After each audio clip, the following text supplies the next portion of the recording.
ನಮಸ್ಕಾರ ಪ್ರೀತಿಯ ಬಂಧುಗಳೇ, ಮನಸ್ಸಿಗೆ ಶಾಂತಿ ಹಾಗೂ ಜೀವನಕ್ಕೆ ಬೆಳಕನ್ನು ನೀಡುವ ಆಧ್ಯಾತ್ಮ ಪ್ರಪಂಚ ದ ಸ್ಪಿರಿಟ್ ಆಫ್ ಹಿಂದೂ ಚಾನಲ್ಗೆ ನಿಮಗೆಲ್ಲ ಹೃದಯಪೂರ್ವಕ ಸ್ವಾಗತ.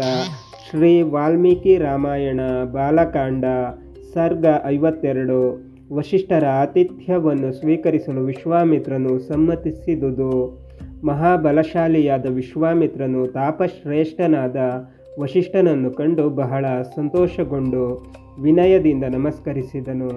ಮಹಾತ್ಮನಾದ ವಸಿಷ್ಠನು ಧೀಮಂತನಾದ ವಿಶ್ವಾಮಿತ್ರನಿಗೆ ಸ್ವಾಗತವನ್ನು ಕೊಟ್ಟು ಉಚಿತಾಸನದಲ್ಲಿ ಕುಳ್ಳಿರಿಸಿ ಯುಕ್ತವಾದ ರೀತಿಯಲ್ಲಿ ಫಲ ಮೂಲಗಳನ್ನು ಅರ್ಪಿಸಿದನು. ವಸಿಷ್ಠನು ಕೊಟ್ಟ ಸತ್ಕಾರವನ್ನು ಸ್ವೀಕರಿಸಿ ರಾಜಶ್ರೇಷ್ಠನಾದ ವಿಶ್ವಾಮಿತ್ರನು ಆತನ ತಪಸ್ಸು ಅಗ್ನಿಹೋತ್ರಗಳು ಸುಗಮವಾಗಿ ನಡೆಯುತ್ತಿರುವುದನ್ನು, ಶಿಷ್ಯರ ಕ್ಷೇಮವನ್ನು ವಿಚಾರಿಸಿದನು. ಆಶ್ರಮದ ಗಿಡಮರಗಳು ಚೆನ್ನಾಗಿರುವುದನ್ನು ಕೂಡ ಮಹಾ ತೇಜಸ್ವಿಯಾದ ವಿಶ್ವಾಮಿತ್ರನು ವಿಚಾರಿಸಿದನು. ವಸಿಷ್ಠನು ಎಲ್ಲ ಕ್ಷೇಮವೆಂದು ರಾಜನಿಗೆ ಉತ್ತರ ಕೊಟ್ಟನು. ಅನಂತರ ಸುಖಾಸನದಲ್ಲಿ ಕುಳಿತಿದ್ದ ವಿಶ್ವಾಮಿತ್ರ ರಾಜನನ್ನು ಕುರಿತು ತಾಪಸ ಶ್ರೇಷ್ಠನು ಬ್ರಾಹ್ಮಣೋತ್ತಮನೂ ಆದ ವಸಿಷ್ಠನು, ಎಲೈ ಧಾರ್ಮಿಕನಾದ ವಿಶ್ವಾಮಿತ್ರ ರಾಜನೇ, ನೀನು ಕ್ಷೇಮವೇ, ಧರ್ಮದಿಂದ ಶೋಭಿಸುತ್ತ ರಾಜನೀತಿಯನ್ನನುಸರಿಸಿ ಪ್ರಜೆಗಳನ್ನು ಪಾಲಿಸುತ್ತಿರುವೆಯಷ್ಟೇ, ನಿನ್ನ ಸೇವಕರನ್ನು ಚೆನ್ನಾಗಿ ಪೋಷಿಸುತ್ತಿರುವೆಯಷ್ಟೇ, ಅವರು ನಿನ್ನ ಆಜ್ಞೆಯಂತೆ ನಡೆದುಕೊಳ್ಳುವರಷ್ಟೇ. ಎಲೈ ಶತ್ರು ಸಂಹಾರಕನೇ, ನಿನ್ನ ಶತ್ರುಗಳೆಲ್ಲರನ್ನೂ ಜಯಿಸಿರುವೆಯಷ್ಟೇ. ಎಲೈ ನಿರ್ದೋಷಿಯಾದ ನರಶ್ರೇಷ್ಠನೇ, ನಿನ್ನ ಸೈನ್ಯಗಳು, ಬೊಕ್ಕಸಗಳು, ನಿನ್ನ ಮಿತ್ರರು, ನಿನ್ನ ಮಕ್ಕಳು, ಮೊಮ್ಮಕ್ಕಳು ಎಲ್ಲರೂ ಕ್ಷೇಮವೇ ಎಂದು ಪ್ರಶ್ನಿಸಿದನು. ಮಹಾ ತೇಜಸ್ವಿಯಾದ ವಿಶ್ವಾಮಿತ್ರ ರಾಜನು ವಿನಯದಿಂದ ಕೂಡಿ ಎಲ್ಲವೂ ಕ್ಷೇಮವೆಂದು ಉತ್ತರ ಕೊಟ್ಟನು. ಆ ಇಬ್ಬರು ಧರ್ಮಾತ್ಮರು ಬಹಳ ಹೊತ್ತು ಶುಭವಾದ ಕಥೆಗಳನ್ನು ಹೇಳುತ್ತಾ ಬಹಳ ಆನಂದದಿಂದ ಒಬ್ಬರನ್ನೊಬ್ಬರು ಸಂತೋಷಪಡಿಸಿದರು. ಎಲೈ ರಘುನಂದನನ್ನೇ, ಈ ಕಥೆಗಳು ಮುಗಿದ ಮೇಲೆ ಭಗವಾನ್ ವಸಿಷ್ಠನು ವಿಶ್ವಾಮಿತ್ರನನ್ನು ಕುರಿತು ನಸುನಗುವಂತೆ ಇಂತೆಂದನು. ಎಲೈ ವೀರಶ್ರೇಷ್ಠನೇ, ಅಸದೃಶನಾದ ನಿನಗೂ ನಿನ್ನ ಈ ಸೈನ್ಯಕ್ಕೂ ಔತಣವನ್ನು ಉಚಿತವಾದ ರೀತಿಯಲ್ಲಿ ಮಾಡಬೇಕೆಂದಿರುತ್ತೇನೆ. ನೀನು ಅತಿಥಿ ಶ್ರೇಷ್ಠನು, ಪ್ರಯತ್ನದಿಂದ ನಿನ್ನನ್ನು ಒಪ್ಪಿಸಿ ಸತ್ಕಾರ ಮಾಡುವುದಕ್ಕೆ ನೀನು ಅರ್ಹನು.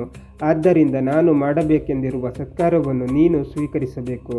ಹೀಗೆ ಹೇಳಿದ ವಸಿಷ್ಠನನ್ನು ಕುರಿತು ಮಹಾಬುದ್ಧಿಶಾಲಿಯಾದ ವಿಶ್ವಾಮಿತ್ರ ರಾಜನು, ಎಲೈ ಭಗವನ್, ತಾವು ಹೇಳಿದ ವಿಶ್ವಾಸದ ವಾಕ್ಯಗಳಿಂದಲೇ ನನಗೆ ಸತ್ಕಾರವಾದ ಹಾಗಾಯಿತು.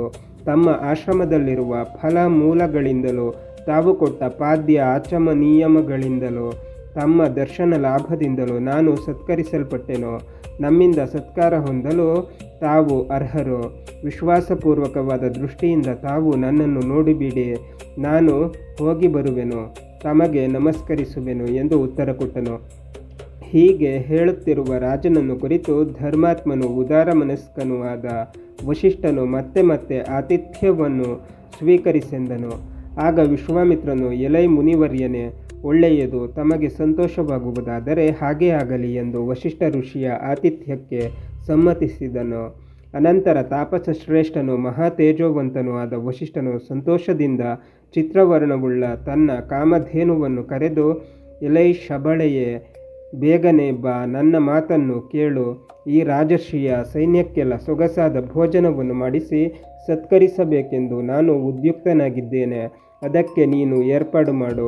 ಎಲೈ ಕಾಮಧೇನುವೆ, ಷಡ್ರಸಗಳಿಂದ ಕೂಡಿದ ಪದಾರ್ಥಗಳಲ್ಲಿ ಯಾರಿಗೆ ಏನೇನು ಇಷ್ಟವೋ ಅದರಂತೆ ಎಲ್ಲವನ್ನು ಬೇಗನೆ ನನಗಾಗಿ ಒದಗಿಸು.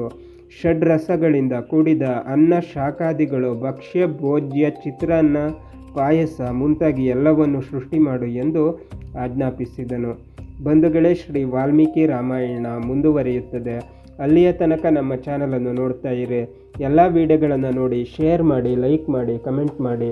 ಹಾಗೆ ನಮ್ಮ ಚಾನಲನ್ನು ಮರೆಯದೆ ಸಬ್ಸ್ಕ್ರೈಬ್ ಮಾಡಿ, ಹಾಗೆ ಗಂಟೆ ಸುದ್ದನ್ನು ಒತ್ತಿ.